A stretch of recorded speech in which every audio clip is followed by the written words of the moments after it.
Today's story is a remaster of the very first horror manga dub that I ever produced on this channel. When I first had done this story, the audio was super bad, so here is a glorified re-release. I hope you enjoy Junji Ito's Demon's Voice. Today's story is about an ordinary young man, just like you or I. His name is Koji. It was a dark and stormy night, and Koji was aboard a fishing ship in the middle of a voracious storm. Since the crazy storm caused the boat to rock and sway with vigor, Koji mustered up all he had in him to not hurl. Koji mustered up all he had in him to not hurl. The cabin man urged the captain that they should head back, as the storm was so ferocious. But the captain remarked that there was no point in heading back now, that they were too far out, and that they should just go to their set destination. One of Koji's colleagues, Mr. Takada, comes to check on him and says, "It's no surprise that you're feeling sick. You're new after all, boy." But Koji insisted that he was fine and that Mr. Takada shouldn't worry. But Mr. Takada knew better. He saw that Koji looked like he was about to hurl and exclaimed, "Koji, are you alright?" Koji held his mouth tightly until they heard a sharp noise that caused the whole ocean to stir.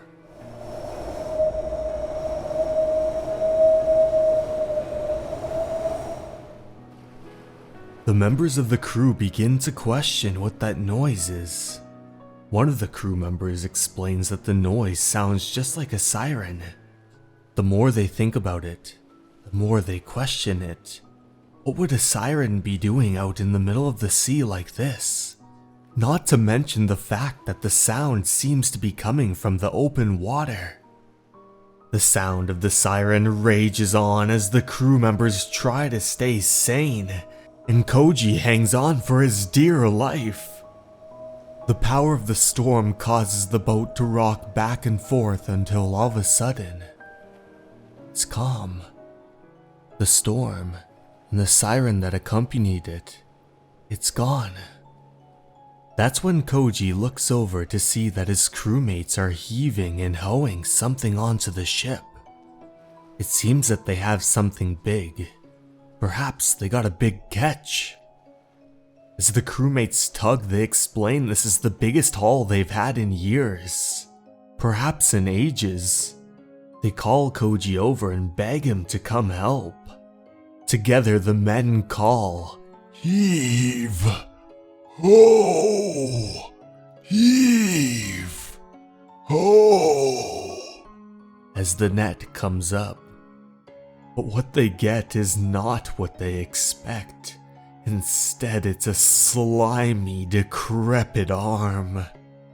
Koji looks at it with terror. As the crewmates pull more and more of the figure begins to emerge, until a slimy face is revealed that has boils and warts all about, not to mention the flesh dripping off the bone.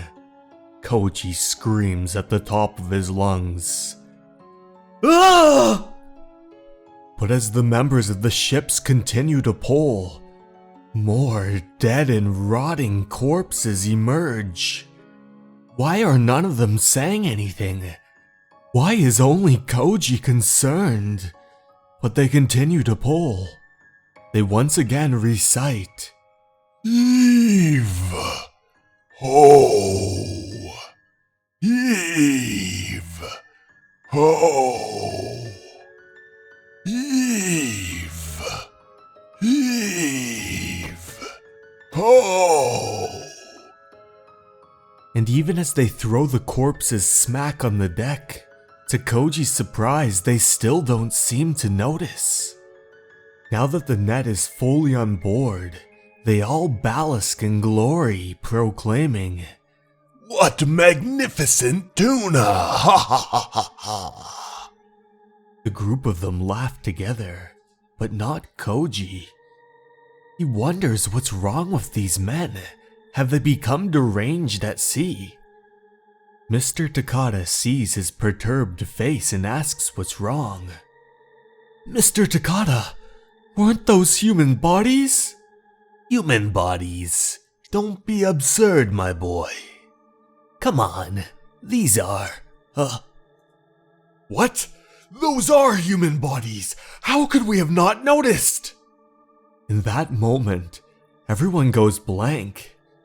They can't fathom how they couldn't have seen what it was before.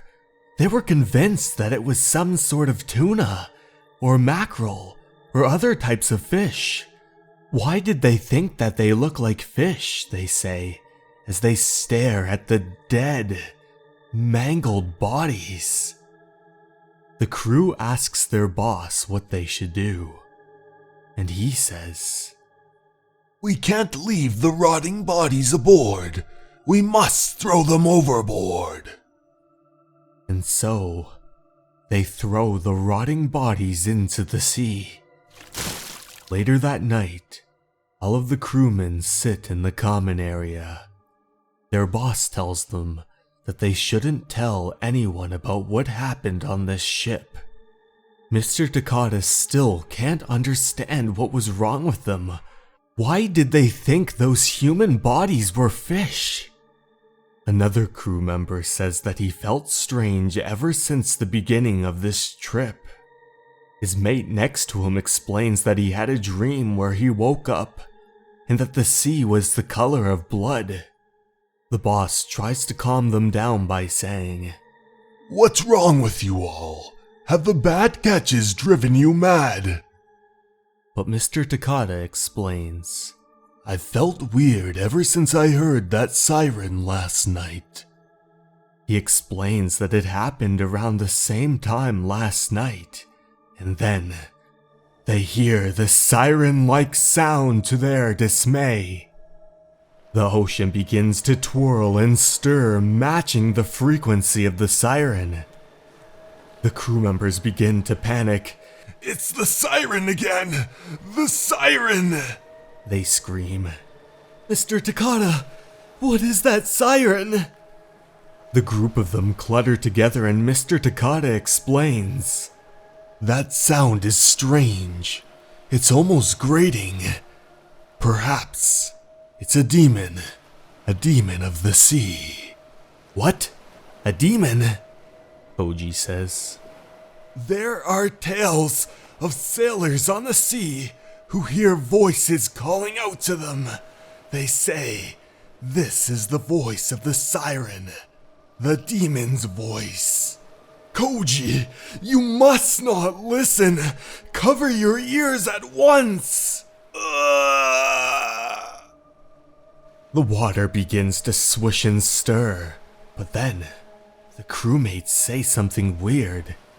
They believe that they have a big catch again, that they need to man the decks and pull it up. Why aren't they hiding? Why aren't they covering their ears? And so, they follow the boss's instructions to go to the nets and pull them up.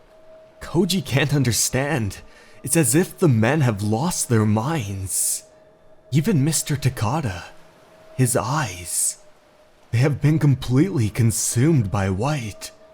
Koji calls out to him, "Mr. Takada! No!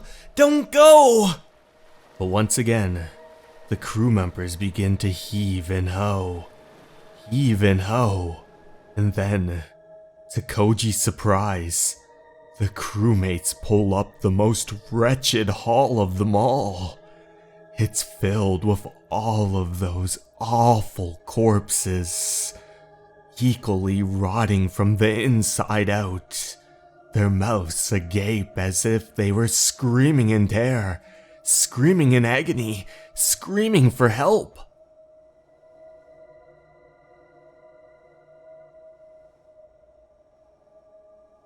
But just like earlier, the crewmen continue to heave and ho. One of them even calls out, Look!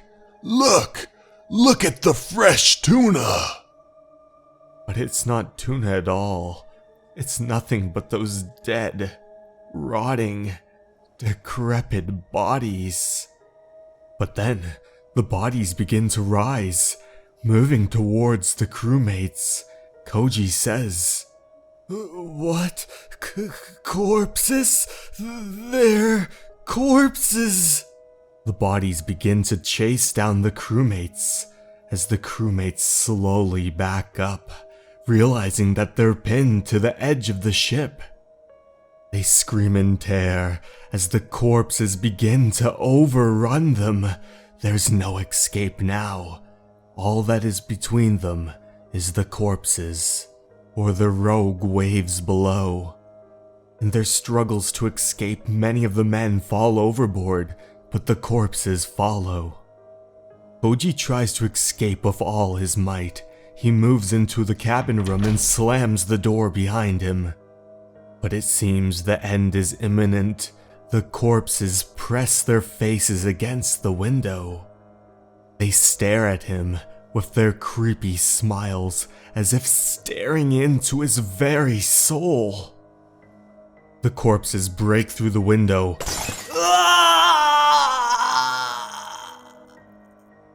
As the siren rages on.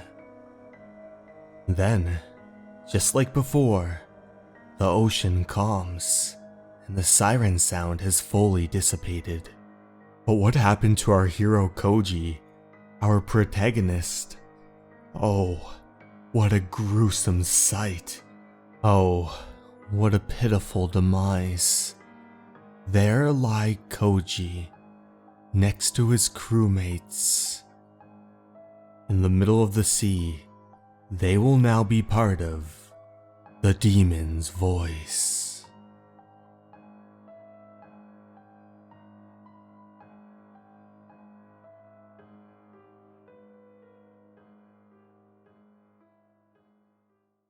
Hey everyone, thank you so much for watching. I'd like to give a special thanks to my Patreons, Sarah DeJesus and Motosurf. I hope you enjoyed the video, and remember, you're important and you matter. Have a good night, everyone. Goodbye.